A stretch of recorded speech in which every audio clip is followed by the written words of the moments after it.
Good evening, everyone, and welcome to WICR. John Stanko here with Kevin Barnett. It's time for the BS Report at 8:02 on a Tuesday evening.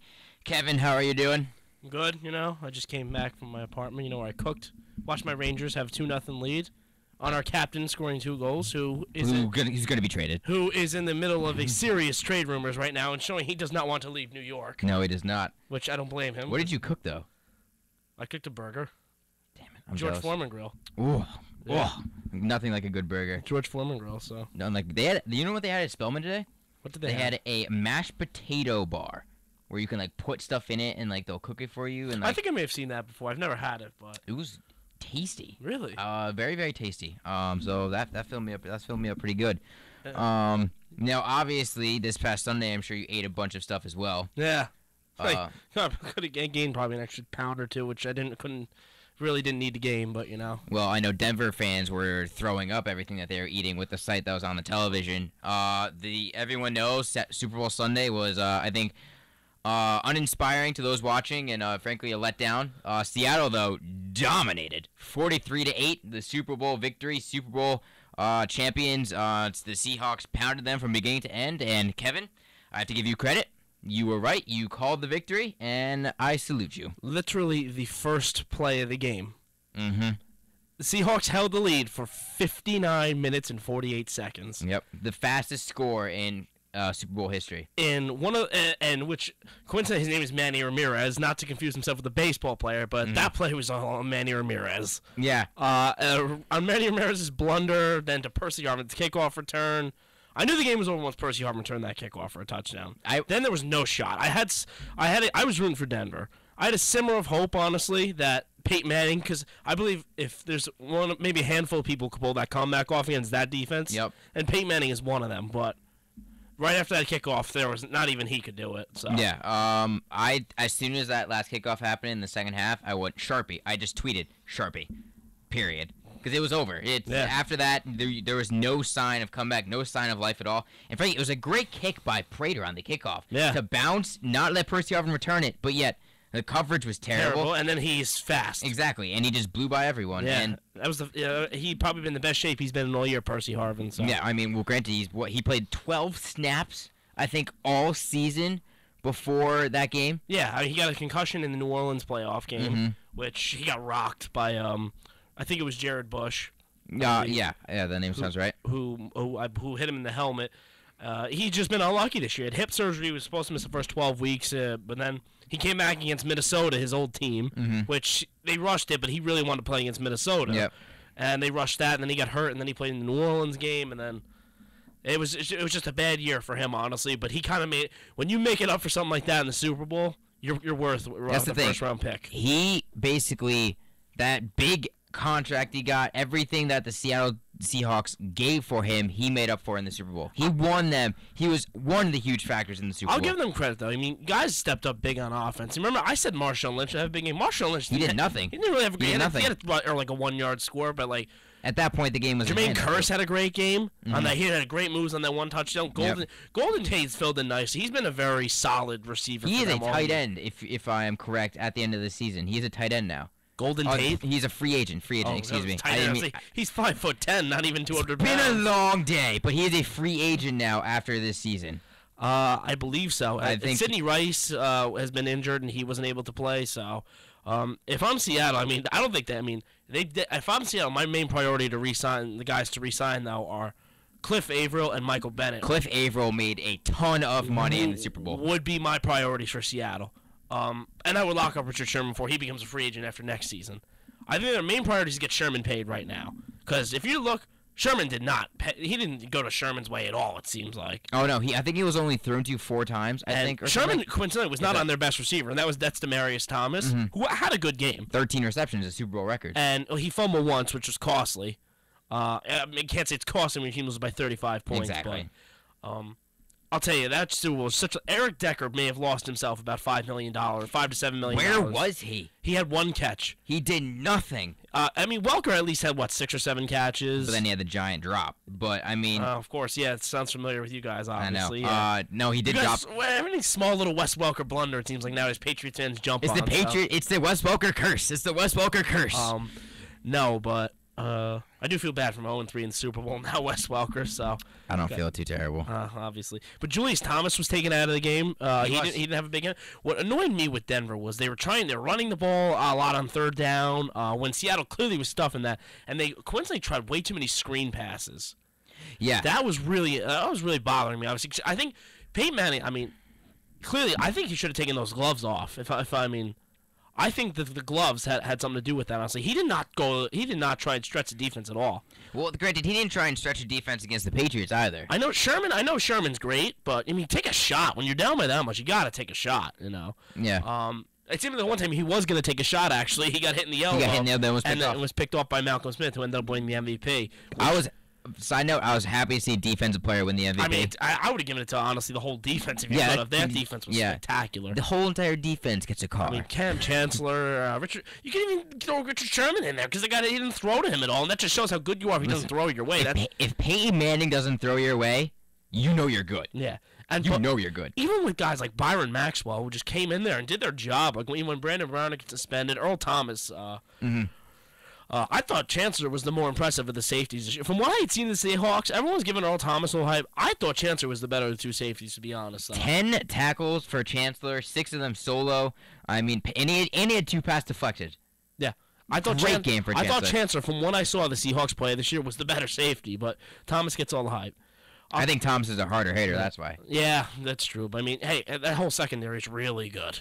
Oh, the first pass crossing out to Demaryius Thomas, he gets leveled by Chancellor, and that set the tone for the entire game. That one hit. I thought honestly the fumbled snap at the beginning. I mean the snap over. I know that was just right from the get go. I mean, it was like that set the tone for the Denver's offense, I think. But the hit by Seattle on Demaryius Thomas by Chancellor set the tone for the Seahawks defense. Oftentimes it's weird. Peyton Manning still threw for a lot of yards. He still threw for over 300 yards, if I'm correct. He also had the most completions ever in a Super Bowl as well. So they moved, though. It's like they were moving the ball, but what was overlooked is what they started out in bad field position a lot. We talked about that. We said special teams would have a big impact. We said that on our last show. I mean, they had bad field position to begin with. Trindon Holiday, and he's one of the best returners in the game. He took a couple of bad kickoffs out, and Seattle's special teams is great. So yeah, first kickoff for the game takes out, doesn't get back to the 20. They play their starters on the kick return, Seattle. They play a lot of starters. They play Chancellor. They play Earl Thomas on kickoff, excuse me. So, I mean, that's risky when you do that. And they said but then oftentimes Denver would get to the opposing territory, it seems like, in the second and third quarter, and they just couldn't do anything about it because Seattle knew what to do. Yeah. Apparently Richard Sherman said that by the second quarter, Seattle had figured out all the hand signals and the calls. That's crazy. Yeah. Well, when you have 2 weeks it just shows you. When you have 2 weeks to prepare, I guess when you're Seattle's day, how good they really are. Yeah. I mean, because that offense had no problem putting up points, so. I mean, listen, the old motto is defense wins championships. And people go, oh, this offense is simply amazing. All right, I learned firsthand in 07, offense does not win you championships. Yeah. Because at that time, the Patriots' offense was record setters. This year, Broncos were even more of record setters, and neither time they could overcome a good defense. Yes, I couldn't agree more, man. That game was just such a letdown, though, honestly. Like, I mean, because I was bored. This was probably the most hyped up Super Bowl. I think maybe since the Patriots were undefeated going into the Super Bowl. I can agree with that. I mean, that was a hyped up Super Bowl. Because you had the perfect best offense, best defense. Boom, let's go at it. It was really heavy. And it was not even. I'll tell you. You want to know what I was most excited about? Actually, was Kurt Russell's pregame intro. Oh, really? Oh, that was really good. Yeah, it was really good. I have it right here, actually. If you, I mean, for people like who didn't get to see it, I'm a big fan of the pregame intros, honestly. I am too. So I like it when they have the specific person from the town do it. Like I think in the AFC Championship, Dennis Leary did it for the Patriots. Kurt Russell did it. I mean, he was great for both sides. I have the Seattle one. I think once you just hear this though, it's just really good. It is really just bad. You know what? It's really good. Hey, how about these ball hawks from the Pacific Northwest?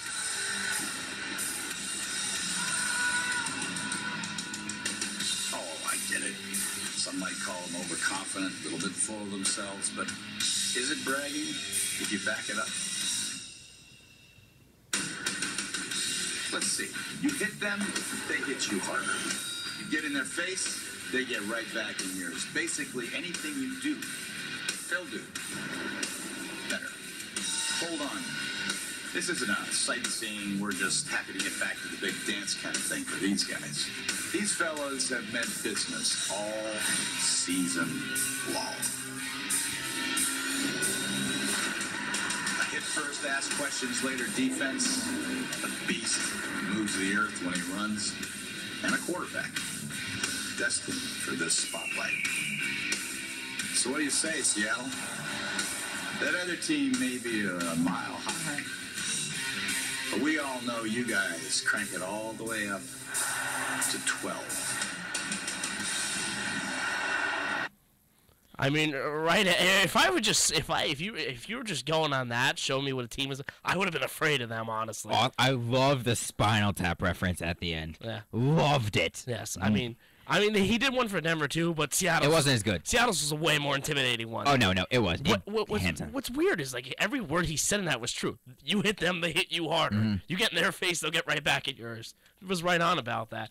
That's just the thing. They are just a nasty. They're all. I mean, when I realized when you when you hear this though, I thought that was the most entertaining part of the game. Honestly, I was pumped up after seeing that. By the end of the first quarter, the game was lopsided, and you knew it. And then by the third quarter, after that first kick return, I was like, I am bored watching this game because it's not even competitive anymore. And the commercials didn't even help either because those were bad. There were two commercials that really got my attention, not including the movie trailers because every single movie trailer gets my attention. Transformers. No, I will go off on Transformers if you like. I will go off. No. Not now. I will go off later though. The Radio Shack '80s commercial was awesome. Because it just brought every retro thing back, and it was great. They had so many people in it. Fantastic. Also, Jack Bauer. 24. It's the best show ever. One of my favorite shows ever. America. Yeah. I was more pumped about that than at any point about the game. You know what, one of my favorite commercials, because this was one of my other favorite shows growing up, was the Full House Dannon commercial. I never watched Full House growing up. I'm a big Full House fan, so that was fun seeing that. So it was dirty though. Dirty for the Full House cast. Yes, dirty. Yes. But I've never seen Full House, so that really didn't resonate with me at all. Watch Nick at Night or something, man. No, I've never have. I've also never seen an episode of French Prince of Bel-Air. Oh man, you're really missing it. You really gotta watch ABC Family or Nick at Night. I have never seen either of those shows. But anyway, back to the game. What do you think that this does in terms of Peyton Manning's legacy? This game. That's a question everyone's tossing around. Listen, it didn't help it. It's obvious now. The question is, how much did it hurt it? And I'm going to be honest, I think it hurts it a lot. I don't think it's a lot because when you lose by 35 points, it's not solely on one guy while you lost. Listen, but his team got manhandled. Yes, his team got manhandled, but Peyton Manning has the persona that he can overcome any defense. He's built that because he's been so good for so long. People expect him to do it, whether it's reasonable or not. Regardless, though, when he couldn't answer back anything that Seattle did, he did not have an answer for. There was nothing there was no point in that game where I felt like, all right, Denver is on a groove now and they'll be able to get back in this game. Nowhere after they were down by maybe 3 scores did I think that they can come back. I agree. It definitely hurts his legacy. I think the thing is, it's weird because I think he's done so much and in the regular season and he's made his team so much better. The Denver Broncos were not even close to being a Super Bowl contender until he came along. Demaryius Thomas was a first-round pick, was considered a bust until Peyton Manning came along. Eric Decker has had basically just earned himself a lot of money this offseason, possibly. He lost a lot probably during the Super Bowl. He'll get a nice contract though in the offseason. Patriots, look at him. whether it's from Denver, the Jets I heard are interested, New England. New England's interested. I heard San Francisco might be interested in Eric Decker. Because Anquan Bolden's a free agent too. Yeah, so I heard. I mean. He's gonna get a nice contract. Maybe not the money, the dollars after he won it, but it will be a nice deal. I just think what's weird is everyone obviously compares Peyton Manning and Tom Brady. I think they're just two different types of players if you really think about it. Manning's more smart, reads the defenses better. Brady just throws it up, man, and Brady's just more of a bad dude, if you know what I mean. Yeah, I don't want to. I didn't see Peyton getting anyone's face on the sideline, and when they were down by a lot. Well, he's also the kind of guy who's it's exactly. his fault. Yeah. No, exactly. But that's the thing. I think that hurt him in this game because when you're down by 3 scores, Brady would be yelling at other people to step their game up. You saw it throughout the year. He would yell at them, and people would be like, "Why is he yelling?" But the team would respond. That's I think what they needed because I didn't see anyone on that Broncos sideline. Maybe they didn't show it on TV, and that might be true. I'm not there. But I didn't see anyone step up and say, guys, what are we doing? We're playing awful. Let's step it up. I didn't see anyone do that. They were all shell-shocked from the start. That's never really in there. It's not really in them, both their Manning brothers, because believe me, I'm a diehard fan of a team who has a Manning brother as a quarterback. So it's not their nature really to get in other people's faces. Eli has never done that, and I don't see why Peyton would do that. And I'm sure Archie wasn't like that. If they have any children maybe that play in the NFL, I doubt their children will be like that. So I think Peyton just maybe tried to do too many different things maybe on the sideline, because in-game he changes a lot of things. Some of these calls that he makes a line, he makes them in-game. They're new things for in the game. So I was just – it's weird, though, because you just hate to see that to a guy like Peyton Manning when he's coming off such a historic season, and he is just generally one of the most likable players this league has ever seen. Let me say this. I do not want to see Peyton Manning retire off that loss. Absolutely not. Listen, I'm a Patriots fan. I respect Peyton Manning. I don't like him on the field, but I love him as a person. If I were Peyton Manning, I would try and go for 3. I would shoot for tying Brady, honestly. He deserves another year to come back and do something special, because that loss, it does not indignify what he did throughout his career. That was a blimp. It was a big blimp. That's really going to hurt his legacy, I think, but it's not who he is. And he can come back next year, and he could put up better numbers than this year. But he still has to deliver in the big spot, and that's always been his problem. I had thought with Peyton Manning, if he had won this Super Bowl, that he may have actually been the greatest quarterback ever. I do not argue with that. He has done enough, honestly, with the 5. He's got 5 MVPs. Insane. I mean, people could say that, he's thrown to Harrison, Reggie Wayne, Demaryius Thomas, all these great receivers. But at the same time, he's never really had a phenomenal defense either. Like Tom Brady and those Belichick. I mean, recently the Patriots defense has been bad, but when you compare that, Tom Brady may not have had the weapons Peyton Manning's had, but he had Belichick as his coach and a good defense. And in the early years they won the Super Bowl. So if you're comparing, Montana had Rice, and then Bill Walsh as his coach. So there's so many things that you could think of, honestly. But granted, Payne had a good coach too. He had Tony Dungy for a while. Yeah, Tony Dungy's a very good coach. Dungy's not on the level of Belichick and Bill Walsh. No, but again, he's still an above average coach. I still think that those are the top 3, in my opinion, of all time. Would be Manning, not in order, because it's just too hard. Manning, Brady, and Montana. I think Montana's number 1. I would still put Montana number 1. He's got 4. So no, Montana's number 1, I think, hands down. Montana's got 4. After that, it's up for debate after that. But I think you have to put Montana number 1. And Montana was even good when he played for Kansas City. So exactly. No, listen, I think this really does hurt Peyton Manning. But do I think he can't bounce back from it? No.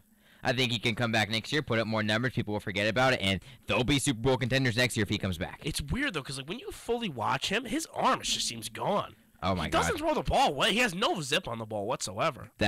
Listen, if his arm is weak, there's no denying it. Listen, like he could still throw the deep pass. He still throws a great spiral. It's a great spiral, but it's a lob of a deep pass. You see quarterbacks now when they throw deep, they can throw a deep line drive.